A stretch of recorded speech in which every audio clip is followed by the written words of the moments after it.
Kansas City, Missouri. Almost overnight, the world has turned on the Kansas City Chiefs, or at least a seedy underworld, where no one is accountable and everyone has a weaponized keyboard.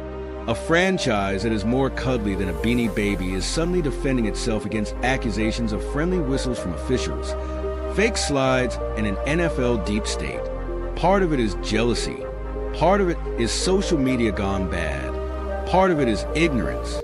Whatever it is, you better believe they've noticed here in the seat of NFL power as the Chiefs go for an unprecedented third consecutive Super Bowl. If they aren't hating you, you ain't the top dog. Chiefs cornerback Trent McDuffie told me Sunday night from his locker at the AFC Championship game. My brother was a Patriots fan when Tom Brady was there. I used to hate the Patriots. Being in that position to be the one that everybody hates is a great feeling. Hate might be too strong a word, but it definitely gives some definition to the perception of this proud franchise by some misguided trolls. Most of the noise started after the Chiefs' divisional playoff went over Houston. There was a roughing the passer penalty against Houston's Will Anderson Jr. that extended a Kansas City drive. Anderson then put out fire with gasoline after the game. "We knew it was going to be us versus the refs going into this game," he said. In that same game, Patrick Mahomes was accused of flopping, trying to draw a call out of bounds. Then the quarterback's trainer apparently admitted, as much judging from this tweet, that sums it up, or should sum it up if this craziness had abetted. It hasn't. There's a whole page on TikTok titled Patrick Mahomes Fake Slide. Even Troy Aikman got involved while doing the Chiefs-Texans game. Then, Josh Allen's failed sneak here Sunday on 4th. And one was a controversial turning point to say the least.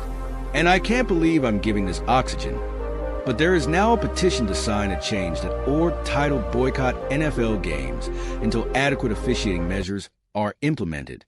As of Thursday afternoon, it was stated 1,859 persons had signed the petition alleging that inconsistent refereeing, particularly evident while observing games involving the Kansas City Chiefs, is tarnishing this beautiful sports spirit.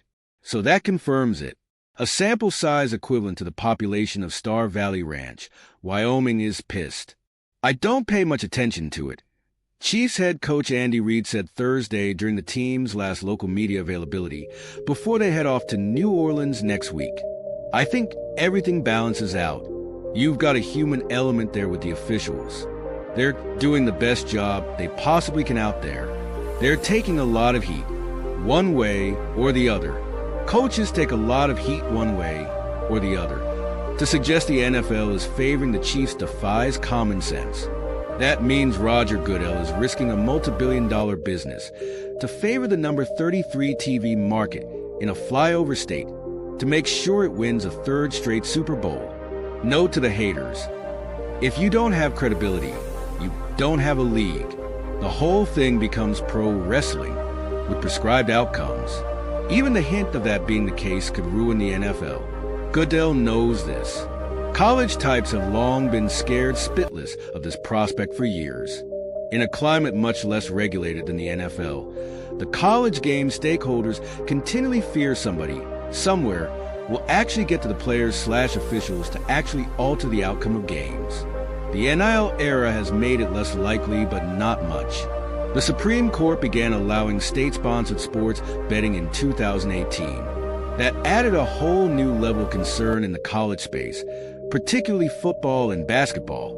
Noted gaming expert Matt Holt was quickly retained by all, then, Power 5 conferences in the last 5 years to flesh out what is now commonly called integrity issues. Those issues were described in detail to me by former mob boss Michael Franzese. Some of the stuff he told me raised the hair on my arm.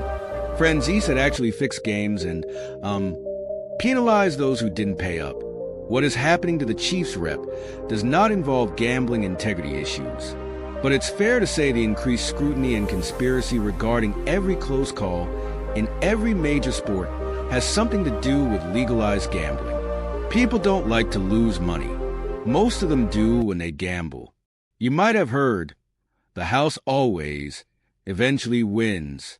The accusations have threatened to overshadow what's been a historic run. Instead of it being about those 3 straight Super Bowls, part of this postseason has been hijacked.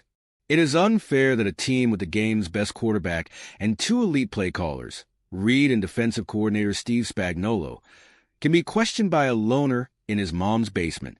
Mainly, we're witnessing what social media usually does in these situations: exaggerate, bloviate, and excoriate. Like a dog that won't let go of a bone, it's taken this particular subject and gnawed on it like a worn chew toy. Dynasties can be boring, sure, especially when your team isn't a part of one.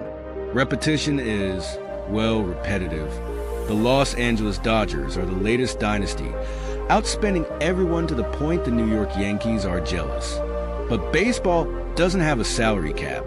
The NFL might have the most parity of any league. To get to this point has required the Chiefs to outthink, outdraft, and out-evaluate everyone else. Running back Kareem Hunt was signed off the couch barely 4 months ago. Hunt led the NFL in rushing in 2017. The Chiefs released him in 2018 after a video showed him shoving a woman. Charges were never brought. Hunt's gratefulness at his current situation was palpable Thursday. If you enjoyed this video, please make sure to give it a like. Your support motivates us to create even better content. And if you haven't subscribed to our channel yet, don't forget to hit the subscribe button so you never miss a new video. Also, share this video with your friends so they can enjoy it too. We always look forward to your comments, so feel free to leave your feedback. Thank you.